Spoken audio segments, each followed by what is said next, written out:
Татарстанда кіші һәм урта эшмәкәрлеккә ярдәм итүгә быел 4 миллиард ярым сум акча бирелә. Бу хакта Республика икътисад министрының беренче урынбасары Рөстәм Сибгатуллин хәбәр итте.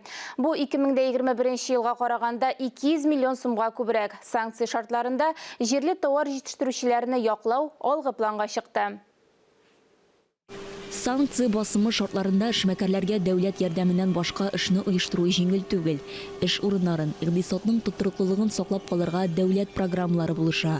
Яңа сынауны да уңышлы үтәргә кирәк. Ситуация, в общем-то, от пандемийной отличается, но скажу кардинально. Во время пандемии и на федеральном уровне мы оперировали такие. Хәзерге вазгыять пандемия вакытындагыдан томырдан аерылып тора.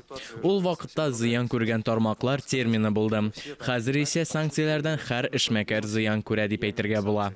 Тотрыксыз валюта курсы, арттырылган төп ставка турыдан-туры эшмәкәрләргә йогынты ясый. Чит ил компанияларына карата уен кагыйдәләре дә үзгәрде. Мондый шартларда федераль карарлар ярдәм итә. Республика чаралар пакеты да эшли. 7 микрофинанс программасы эшли башлады. Шуларның берсе кредит буенча.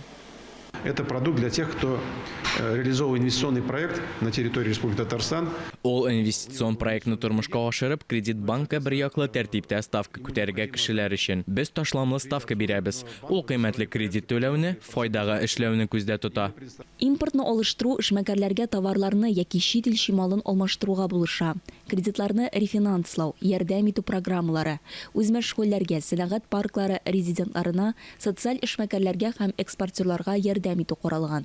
Кредит каникулларыннан файдаланып була. Взять отсрочку по возврату кредита или Хәзерге вакытта кече һәм урта предприятиеләр кредит каникулларыннан файдалана ала. 6 айга түләүне кичектереп торырга, яисә түләүләрне реструктуралаштырырга мөмкин. Барлык федераль программаларда республика территориясендә гамәлдә. Эшмәкәрлек инициативасын үстерәләр.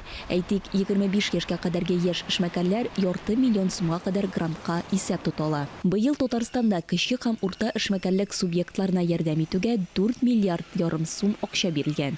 Бу узган ел белән чагыштырганда 200 миллион сумга күбрәк. Вазиля Батырханова, Вадим Струминский, Александр Решеткин. Яңалыклар.